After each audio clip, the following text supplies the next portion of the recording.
back to go into yet another rambling, incoherent diatribe of the politics of the day.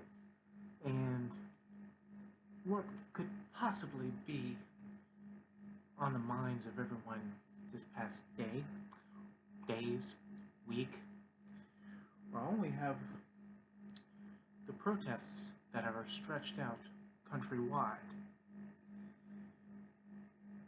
Now, the protest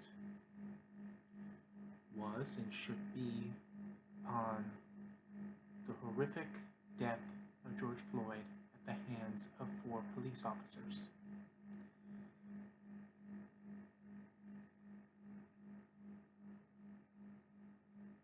A righteous cause for there to be a protest about. Something that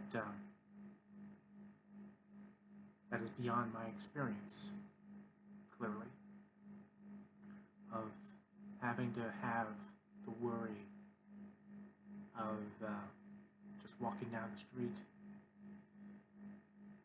and having a cop car go by and then having that instinctive, experience-driven worry and concern. I don't have that.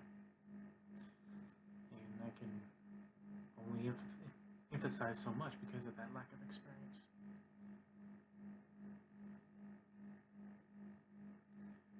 But we are seeing so much of what this country is. The veil has been pulled away, pretty much as my new mask.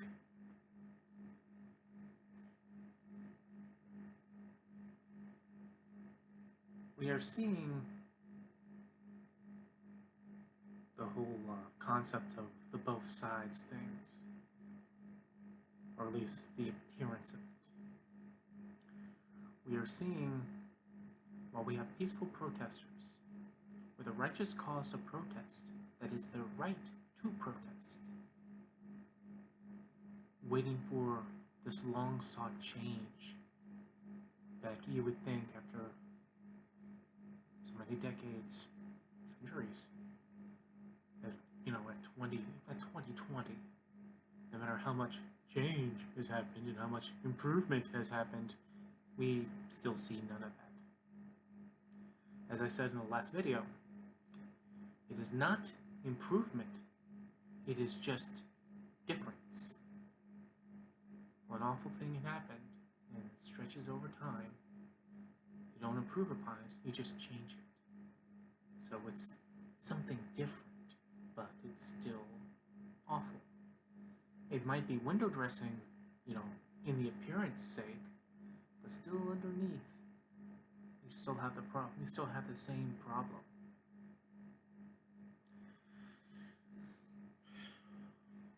But we have, here's the thing about like any other major protest that we have in this country over the past many decades, going back to the Vietnam War, is that you didn't have then the advantage of having a 24-hour news cycle, people with camera phones. Back then let's say during a Vietnam War protest, and there was some like police violence versus protesters, some people would chant the whole world was watching. Well, not necessarily, because you might have reporters on the scene and then they'll write about it.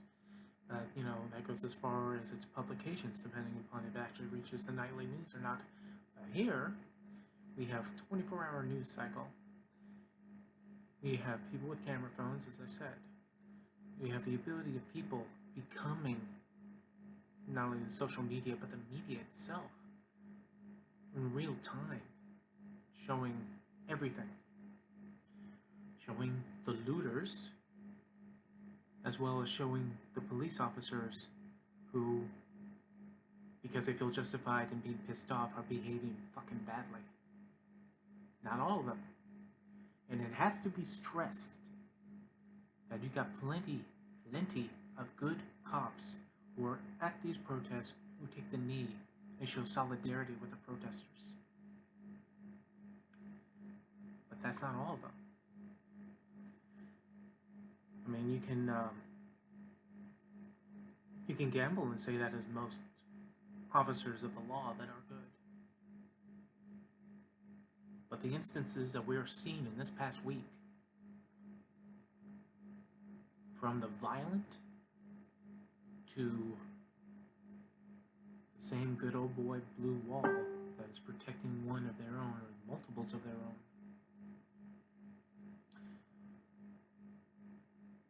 from where the protests start in Minneapolis to where it's now grown through, what was the last count, 28 major cities. Now last night, there's sort of a side tangent on this as it comes in my county, in Fairfax County. You know, we're one of the most populous counties in Virginia, up there with Norfolk, maybe even beyond it, maybe, and Richmond. Richmond's had protests. Fairfax kind of got spared a bit, but in our town of Manassas, protests have sprung up in the past few days.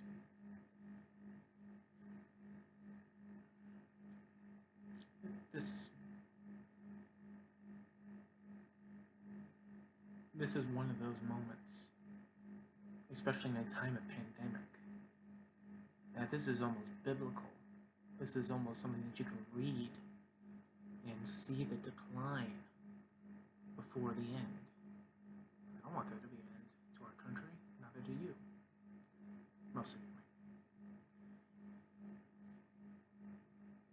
might. But if this issue, which has been our curse, has been our stain since the Declaration of Independence, when the clause of slavery was written out of the Declaration of Independence in order to maintain unity with the southern colonies so they would sign on to the Declaration.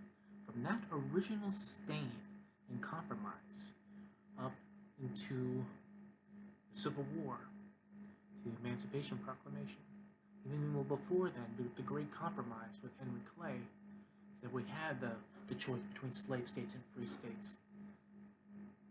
Remember, something that was awful. There's no real improvement, but there's a change.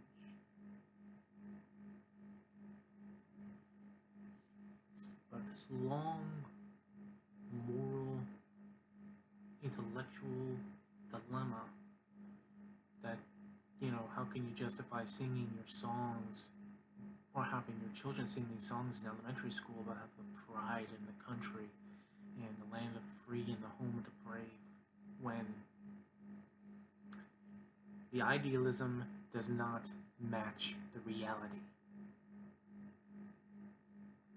We're in one of these moments where this type of chaos, this type of crisis, does yield itself to this Chinese symbol of crisis, chaos, and opportunity.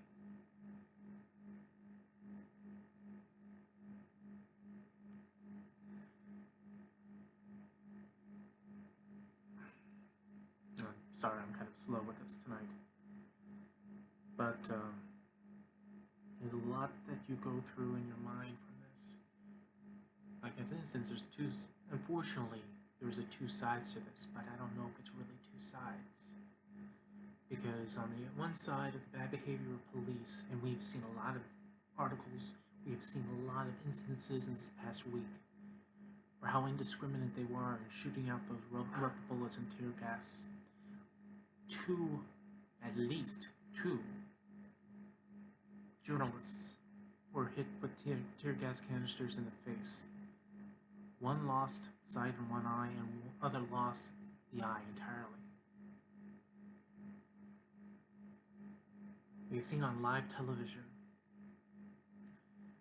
the raid to push the protesters away from Lafayette Park, where you saw when the cops just haul off and clock this journalist cameraman and shield bash them because he had a shield on him,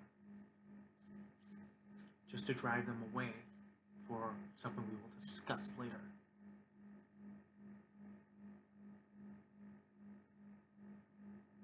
We've seen journalists on live television get ricochet shots, or maybe direct shots from rubber bullets, with tear gas canisters and other devices blowing up in their faces or in the faces of protesters. Gotta say, that side. The other side is that we have the rioters and the looters that are sabotaging the whole point of this. This could have been, should have been, a peaceful protest of the death of George Floyd. Now, the Trump administration is very quick to label the rioters and looters to be Antifa, with no evidence whatsoever. I'm not too knowledgeable on Antifa, other than knowing that they're anti-fascists. I know that their tactics are not always above board. And they've gotten a little too, you know, there's a fine line when it comes to protesting. If you swing over that line and you connect with anybody, then that's no longer a protest, that's combat. And even if you're going after, even if you feel justified in going after, like, say, a conservative, you know, conservative social media reporter or whatever, and you dump shit on him, and then, you know, that's all funny and all, but that's no longer a protest. That's assault.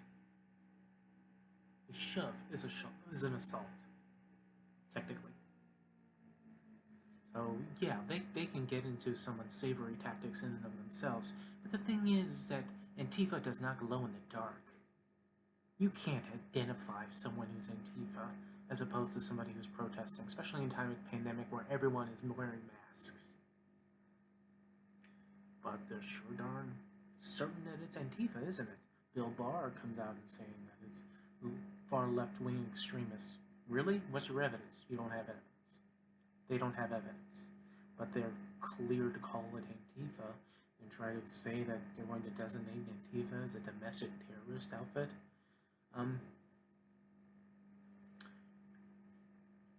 The Ku Klux Klan has been in existence since the end of the Civil War. They're not a domestic terrorist organization, but you're going to do Antifa as intelligent. It's also the same weird argument, is that it's far left, and why can't it be far right? Does Bill Barr even believe there are far right groups? But, you know, it's election year, maybe they don't want to piss off the base.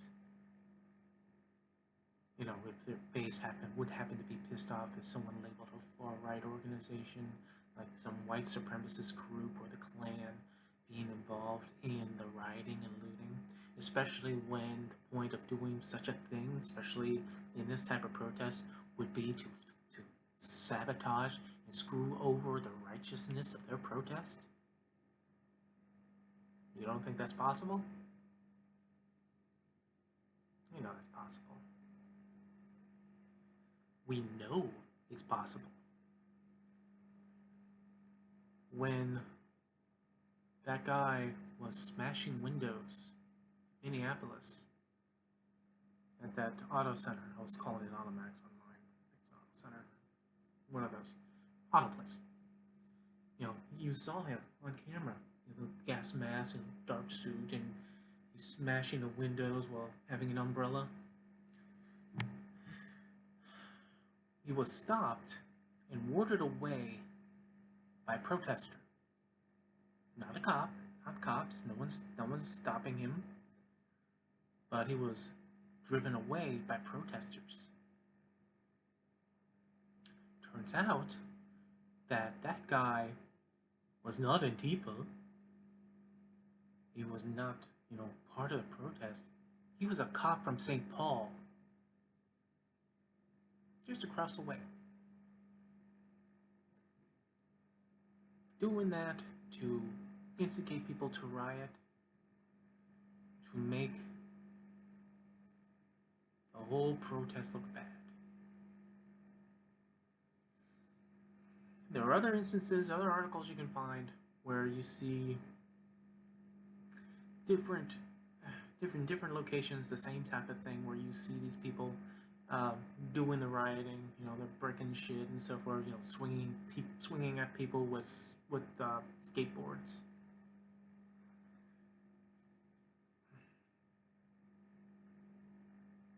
I've made a couple of posts on social media trying to warn people who are protesting to be careful. I don't want you to stop protesting until you get the justice that you believe you is supposed to happen, and even not some some big compromise to mollify you. But there are people who are doing these riotings, they're doing these lootings, are trying to instigate this not because they are avenging George Floyd, but they are trying to screw you over in the eyes of everyone around. You know, people get whipped up into the protest, and people get mad in the protest, and people feel that passion in the protest. And they themselves don't come in, don't go into there, you know, looking to start shit, other than protesting, other than to chant, to get in the face, to be inconvenient for people on a freeway, and then to sit down, put their hands up, and say, I can't breathe. But then you got somebody on the side is breaking open shops and then encouraging people to come on in and steal shit, hurt people. And maybe your passion is so full that you feel that that's connected to what's going on and to the cause that you were here for, but it's not.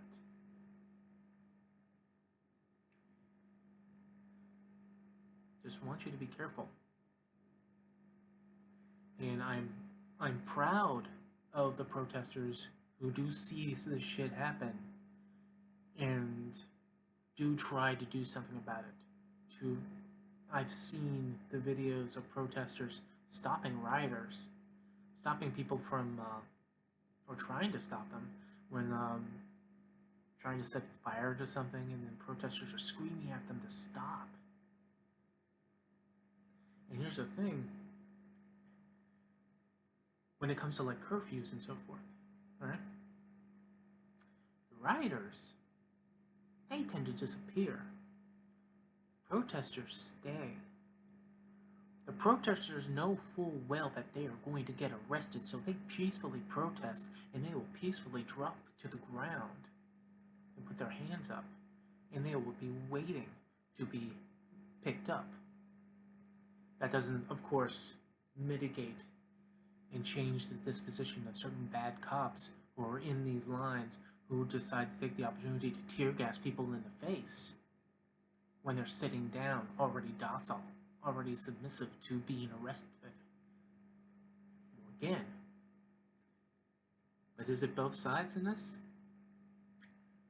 Or is it the one side, and that other side is really either a creature of them or someone politically motivated to screw this up for people who are trying to bring justice? The George Floyds, the Eric Garners, Mike Browns, Tamir Rice, to the list of names, men, women, and children that have died unnecessarily without any form of due process in the custody of police. That blue wall extends, apparently, obviously, from the police precinct to the DA's office, where, if they happen to somehow magically get them into court, wrist slap. They get fired, they get hired somewhere else. But now, it turns out in this past week, this blue wall of protection just extends to the medical examiner's office, as the first one was trying to convince us, the American people, that even though we have video of Javan just putting his knee over George Floyd's neck for almost 9 minutes, while 3 other officers, 2 of them holding him down while the other one is gawking and watching and warding people away because that's Chauvin's brother-in-law.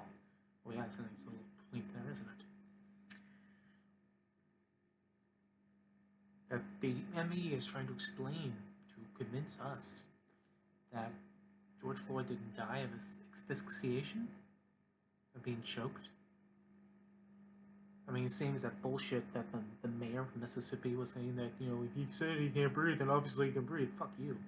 I already explained why that's not so in the last video, so I'm not going to go into that. But then we have another autopsy that says, yeah, independently verified, but yeah, he did die of asphyxiation, being choked. I can't pronounce anything tonight. And then, oh, well, we need another confirmation, so we have third autopsy. That even Fox News could not deny that it was murder, that he was choked. Choked by a guy whose face was completely blank, no malicious joy, no racial slurs, hands in his pockets, just with no apathy, no humanity, as he drained the life of a human being at his knee.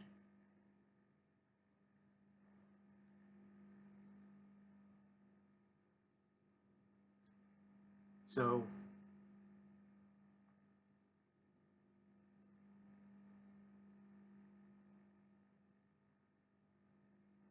when is it enough?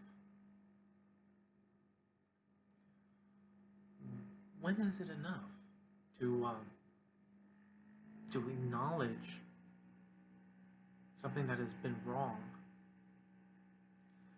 Why is it that there are people who try to counter Black Lives Matter by saying all lives matter when clearly all lives do not matter? If someone posted an all lives matter thing and then someone within that post that was agreeing with us, oh yeah, let's just go shoot those looters up. I thought all lives mattered. Looters' lives matter? I mean, all lives matter, right? So no, they don't matter because such and such and such and such. Then all lives do not matter. The same knee-jerk that says that, you know, the people we're looting is Antifa, so, you know, as a political opponent, especially if you're a conservative side or you're a Trump supporter, Antifa is your boogeyman. So you label them as Antifa, then this is all some far left-wing conspiracy to riot and to cause chaos and disorder. There was some, I saw a stray article, so I don't know this woman's name. She's a politician. She's like a stateside politician. I'll find it. Actually, I'm going to find it right now because I wanted to have some sort of detail.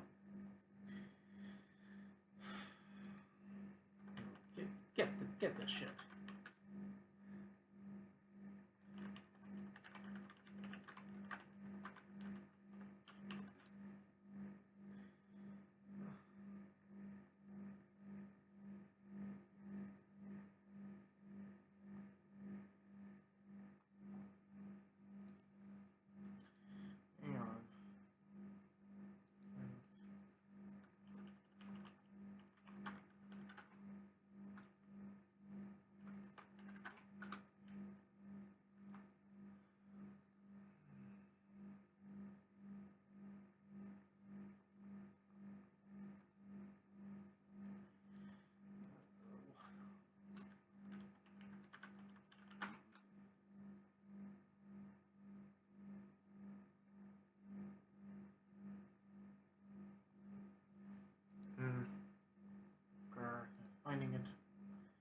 Not finding it.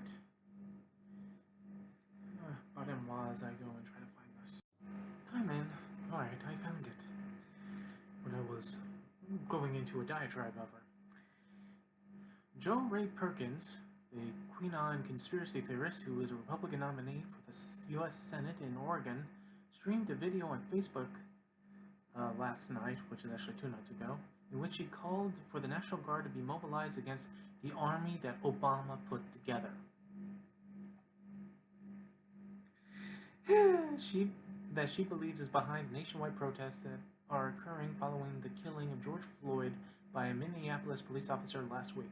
Perkins also claims that a billionaire philanthropist, I can't even pronouncing it's horrible today, rich guy who does good things, George Soros, is funding the protest and prayed that God will find a way to end his reign of terror. So, obviously it's Obama, and every conservative's favorite boogeyman since the O'Reilly factor, George Soros, is funding the protest across the country. Later in the broadcast, Perkins declared that we need some strong leadership in our states and called for the National Guard to mobilize against protesters, claiming that activists are deploying all over the place as part of an army that Obama put together a few years ago. Wasn't there an army that he put together a few years ago, she asked? I just read about it.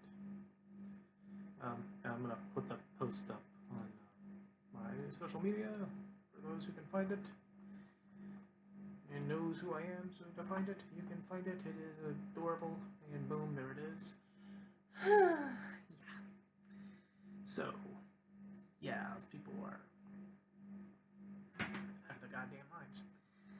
But see, we're going to make political hay out of this. So, all you protesters, you're all secret members of the Obama army. Yeah, and George Soros is funding you. Now, as we're seeing that we are ramping up our, the line against these protesters with cops, with National Guardsmen, and now potentially military personnel, at least just standing there, fully armed and armored in body armor with their M4s out for those from the 82nd Airborne who is ready to be deployed with bayonets. Hello, 1960s.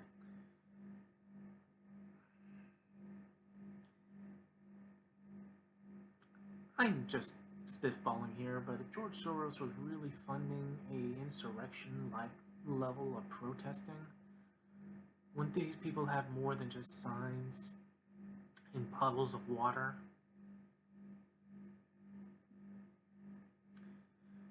To combat police in body armor with riot shields and batons and firing rubber bullets and firing canisters of tear gas into people's faces, not to mention spraying tear gas directly into people's faces, including the faces of children.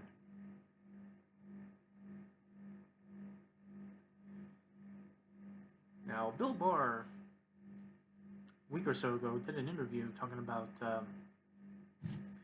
they were going over certain politics, and he had sort of let out in a snarky sort of way, history is written by the winners.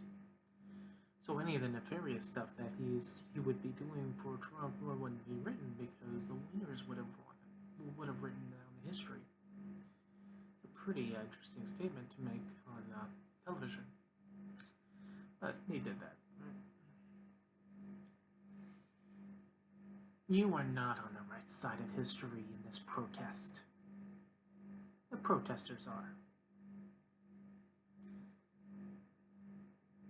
How many last straws do you think this country has left on its back? And this is not going to be, I know people are dreaming and they're having circle jerks over the idea of having a race war. We have plenty of American citizens who are standing up with these protesters who not only are black, who not only are Hispanic, who not only are Asian, but who are white.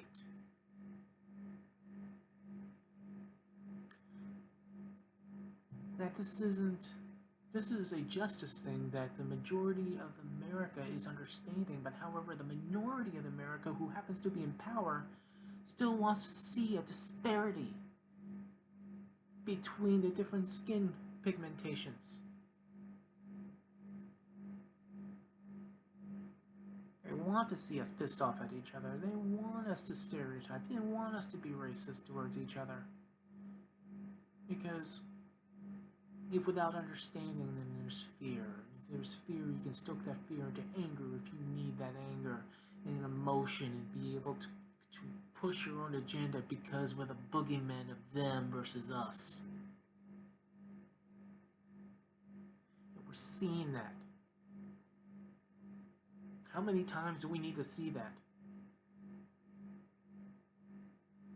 I mean, granted, my viewership is, I think, 30. And I appreciate all of you who do watch this. But more or less, I'm preaching to the choir, obviously. But those who stray and look for someone on the blip side of YouTube to be rambling about politics and finds this, to you, good sir, madam, or whomever, what does it take? What does it take for us to universally condemn when someone dies for no reason in custody of a police officer? There are good cops out there that try to call out the bad cops and they get punished. That is amazing. I mean, how many instances of Serpico are there?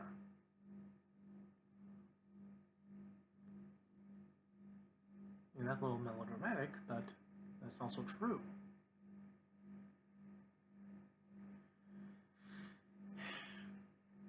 So we're passing the 8th day of protest. When we hit a week,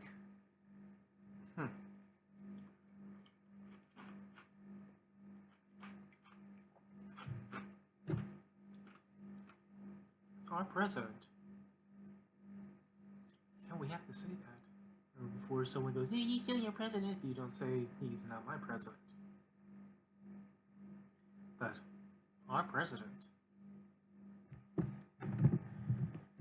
once again, doesn't understand the concept of being a president and wants rather to be a king, has taken monumental steps to make sure he does not relate or associate with the protest whatsoever.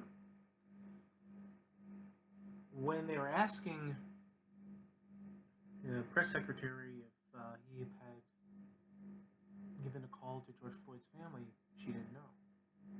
Later on, we find out, yeah, he did. Right? This was after we found, this is of course after Joe Biden talked to the family.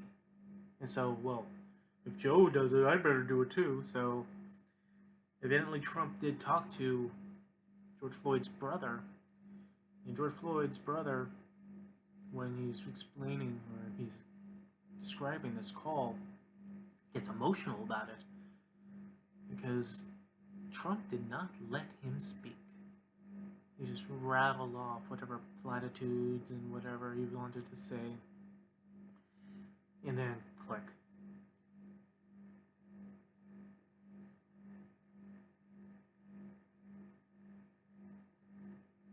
He doesn't call for unity. He scapegoats. He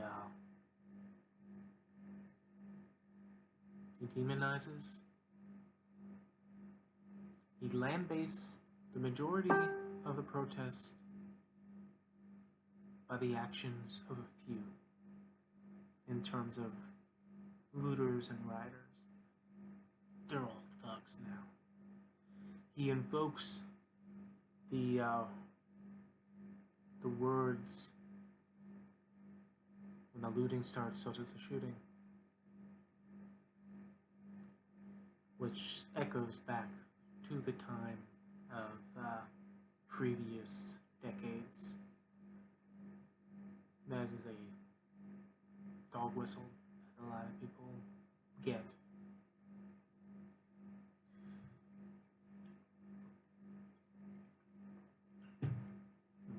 Protest starts in earnest in Washington. He still talks tough, but then gets a little too close, and so the lights go out in the White House, and apparently Trump is in the bunker. Still tweeting.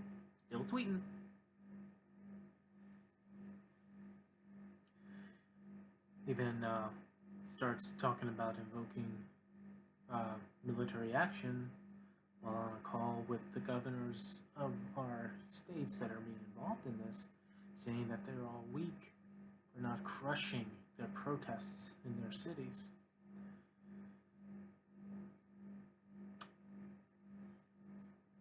And then he goes and does it.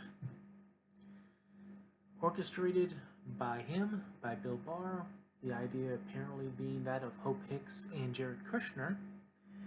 They wanted to give Trump a photo op in front of the church. It was across the way from Lafayette Park. You know, this nice little visual of the strong and powerful, courageous president that is going to walk his way out of the White House. You know, outside he gets out of the safe house bunker, but walks his way out of the White House and strolls down to Lafayette Park and stand triumphantly in front of the church because he himself has crushed this protest for him to stand there.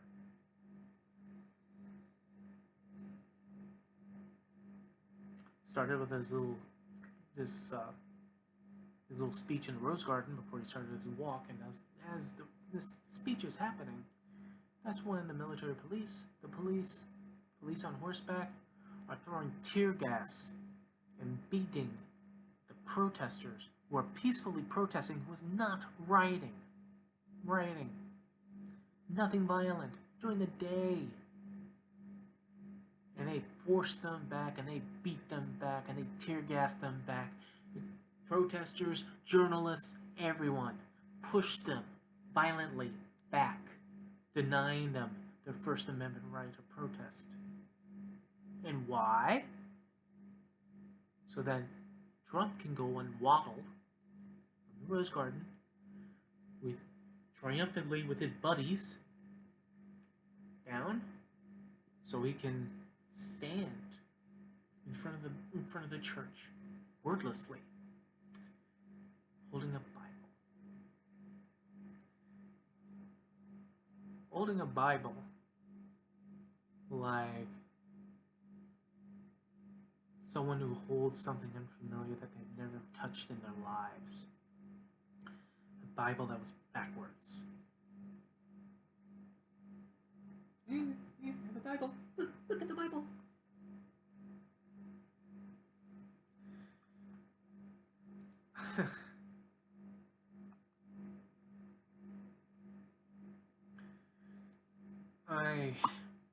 I just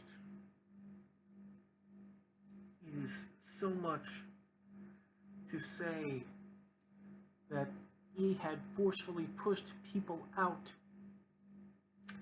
of a park who were peacefully protesting just for a fucking photo op.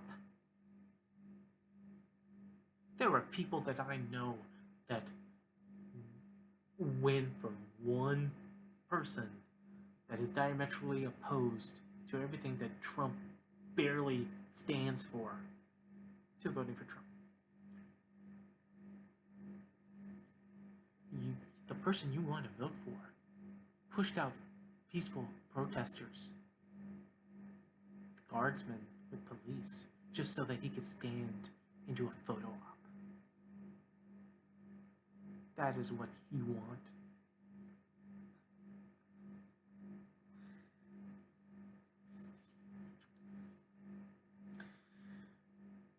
And it's not just me that is annoyed by this. It turns out that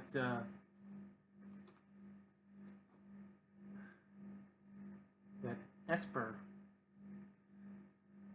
just wasn't quite given the memo that the military units and elements were going to be used for this display of force, that macho display of force to send those evil protesters away. He had no idea where they were going. He had no idea where the president was having them walk to. So he says. But, a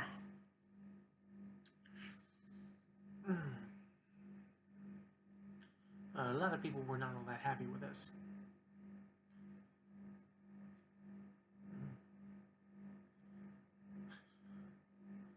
And to quote somebody who was there who was driven away.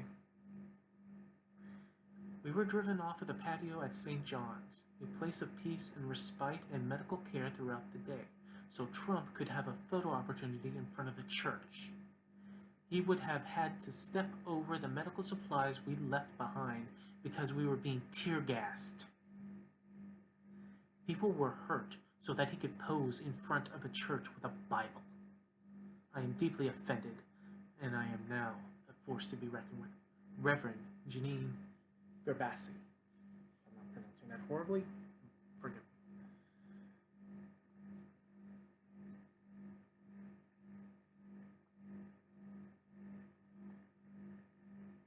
He still wants to talk tough. He still wants people to see him crush this protest like it's a rebellion. He's muttering about the Insurrection Act that would allow him to put military force against this protest. Governors are not signing off on this. So apparently these governors are weak.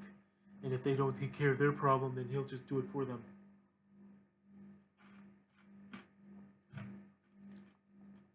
And like I said, demonizing and scapegoating and finding a political enemy so he could shine for his base. So it couldn't possibly be white supremacists posing as Antifa on social media to try to get them to rile up people to commit violence and, of course, tarnish and sabotage this protest more than they already have been trying, apparently. But Trump goes and tweets that he's going to designate Antifa as a domestic terrorist outfit. First, he can't. So, again, like his executive order over social media, he doesn't really have any power in that. I mean, that's just something he likes. He likes to do those EUs. Executive orders, it's like his royal decrees, you know, where he can wear a crown and a sash and wave around a scepter. So he gets his military show of force. They don't do anything, but he gets this military show of force, and they show up. You see these nice military vehicles going down the roads. He has military helicopters fly low in order to intimidate protesters. Military personnel will walk in a line with police officers and National Guardsmen. They stand watch over the Lincoln Memorial. Now, I'm going to finish this thought here, but I'm going to emphasize that a military unit was defending the Lincoln Memorial against a protest group chanting Black Lives Matter in front of the Lincoln Memorial. Let that set in. Just let that percolate for a bit. Now, in reality, this military show of force is just that, a military show of force. The military cannot fire on civilians of the United States. They can't police on American soil.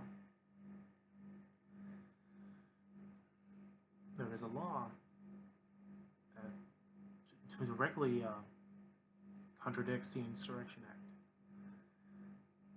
I'll see if I can say this without butchering it, even though I used to know Latin. Posse Comitatus Act, 1876, says the Army cannot be a policing force inside the United States against American citizens.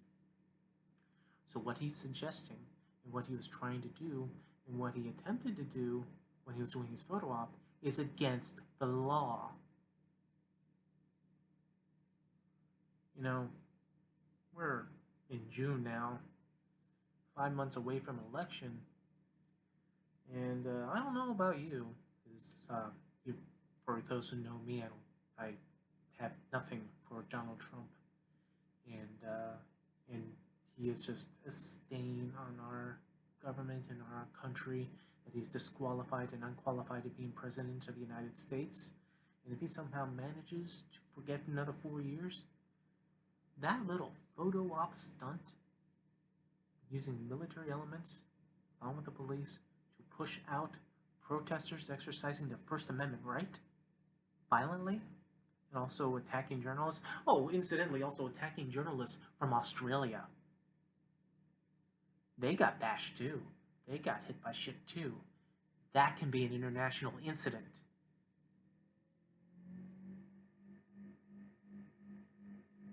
All that. I could see someone coming up with a high crime and misdemeanor out of that.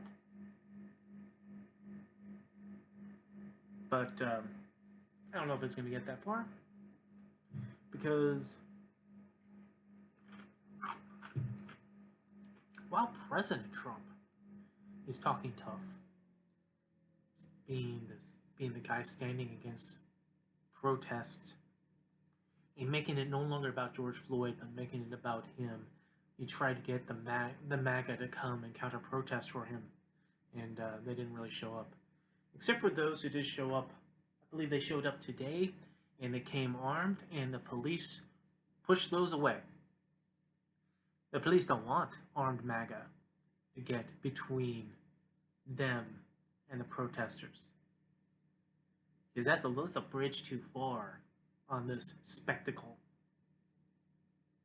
But while Trump is trying to flex from underneath his bed in the bunker, Joe Biden, unlike Trump, who was just standing outside of the church, awkwardly holding a Bible, Joe Biden was in a church. Joe Biden was speaking to black leaders. Joe Biden was speaking to protesters. Joe Biden has been invited to the funeral of George Floyd. He will be there. Now, could all this be pandering? Sure. You know what? I will take pandering if it's in the vein of trying to heal this country, as opposed to someone trying to talk tough and think he's John fucking Wayne, while not lifting a finger to do anything. It's hard to have a speech where you're trying to unite the country when at the same time you're orchestrating an assault on American citizens with tear gas so they can push them away because they're inconveniently in the way for your photo op. So many pathetic things this person has done as president. And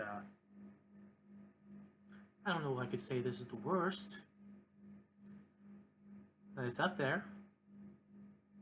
And it's sad to say I can't say it's the worst because there was so many shit that he has done in 3 years as president that you sometimes just forget. You just...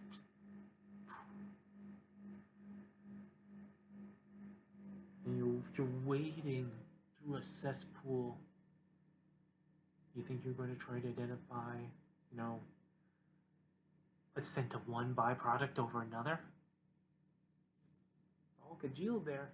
And again, some of you people are going to vote for that again. Or for the first time because you're just pissed at Democrats.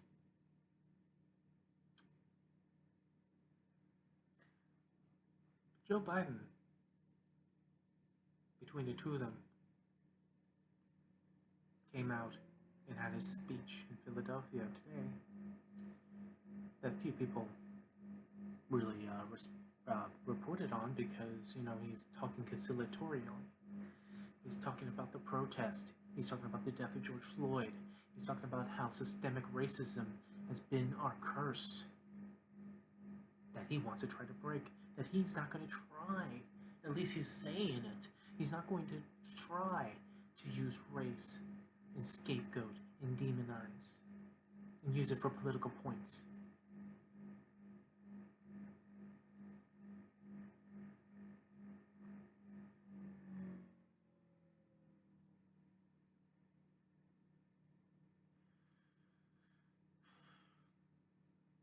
one thing though. As I said, we hit our 8th day, and in the military show of force, the protest didn't stop. Less violence, less rioting, less looting. So all you have is a protest.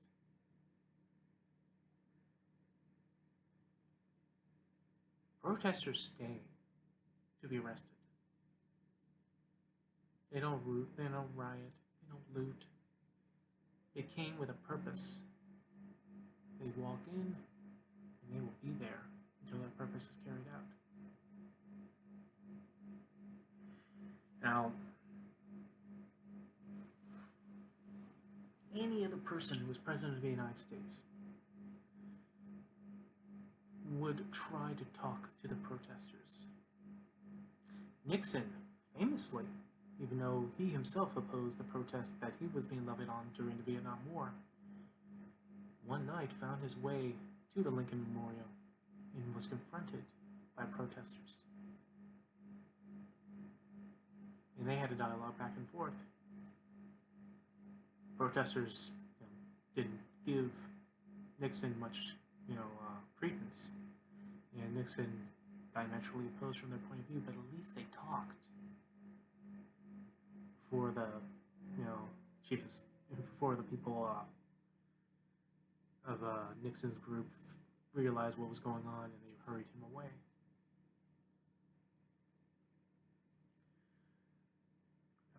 The President of the United States would speak about the pain that the protesters go through. Talk about the protests, not in a combative way, but seeing the pain not only being caused by the death of George Floyd, but the consequences of injustice that is keeping this protest alive and inflamed. You just had a show of force with your military and they did not move. Sure, you made arrests. You're touting it on Twitter that it was a great night for America and God bless Donald Trump. You thanks yourself, you arrogant piece of shit. But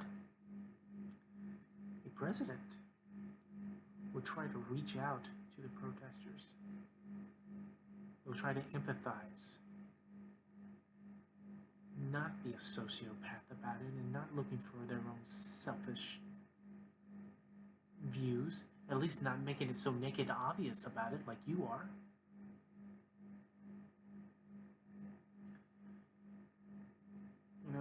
I'm a layman in all this. I'm just a regular citizen who watches the news and sees these things happen.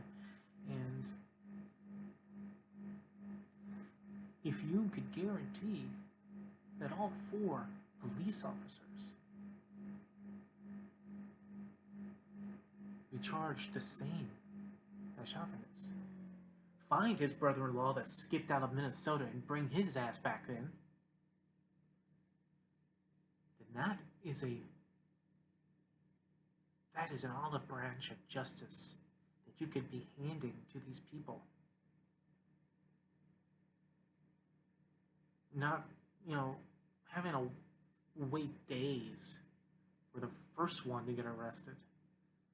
As if one is that all that you needed. No. They were all involved. They all contributed to his death.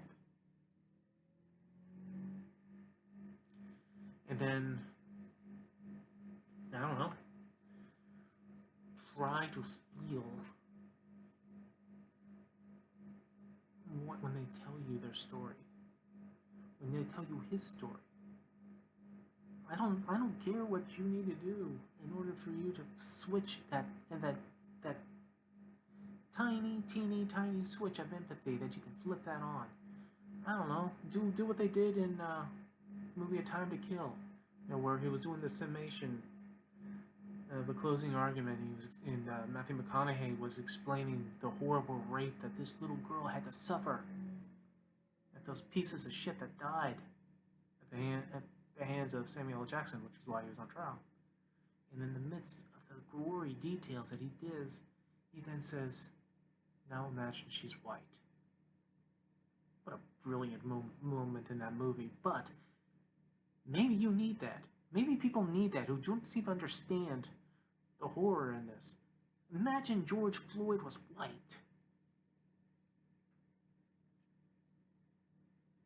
That can get you over that line of where you can actually feel, instead of like listening to a story and you may as well be playing Angry Birds on your phone. A real president would at least attempt that. But we don't have a real president, do we? We have a reality TV show president. We have someone who has no other mode than to talk tough and try to be macho. You know, stroke his mushroom ego.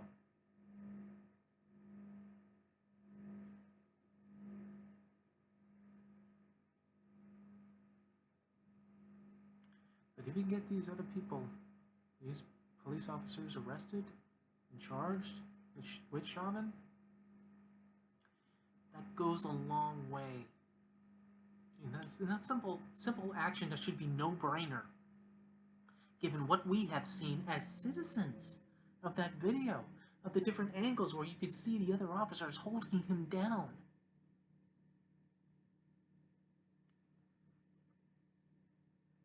That would go a long way to really start the bomb on the wounds.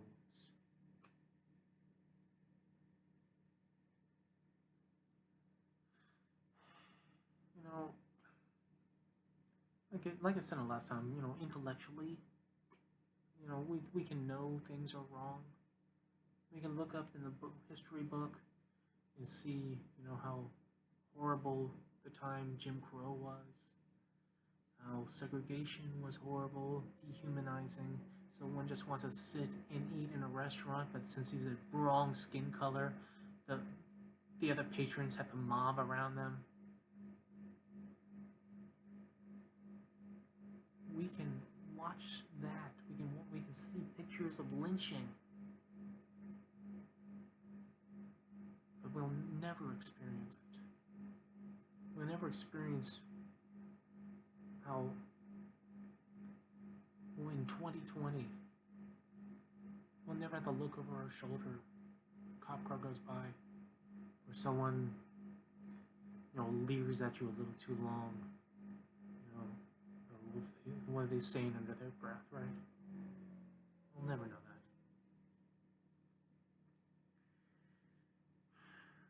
that. That doesn't discount your own experience of what's going on in your own life. And we do get kind of lost in what we go through. And don't get into a game of like, you know, this was worse. No, that's worse. No, that's worse. No, that's worse. There were many atrocities that happen in our world for different people. Everyone has blood on their hands. Everyone has had injustice done to them over the years. But that does not mean whatever your experience is applies to that. But what's going on with yourself? Don't allow yourself to feel like your own pain, your own anguish, your own depression. Oh, you may as well not feel that because such and such has it worse.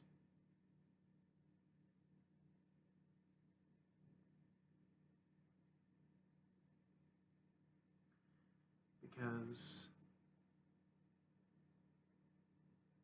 they can be worse. But that is apples and oranges compared to what could be going through you and your mind right now.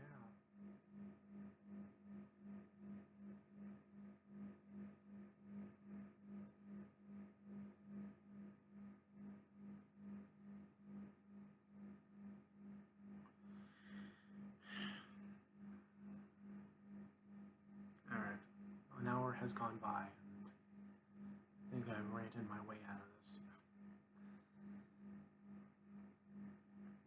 And I'll work back. In certain ways, I'm already back.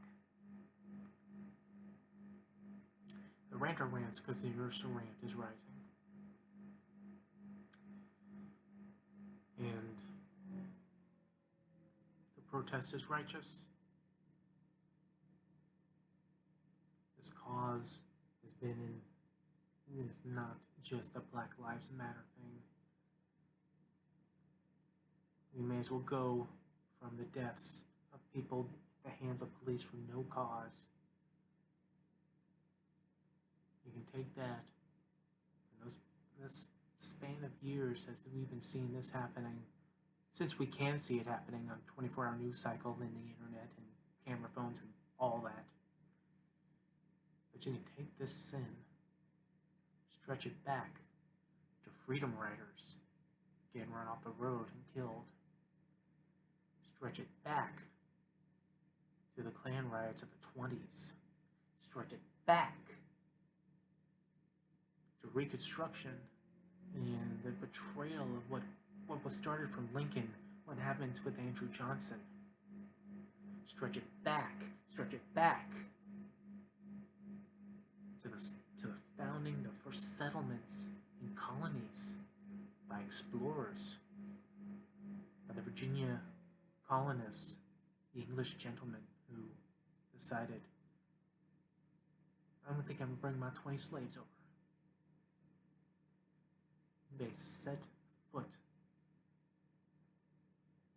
those captured people, to be the first generation of slaves. That is where our sin started on this continent.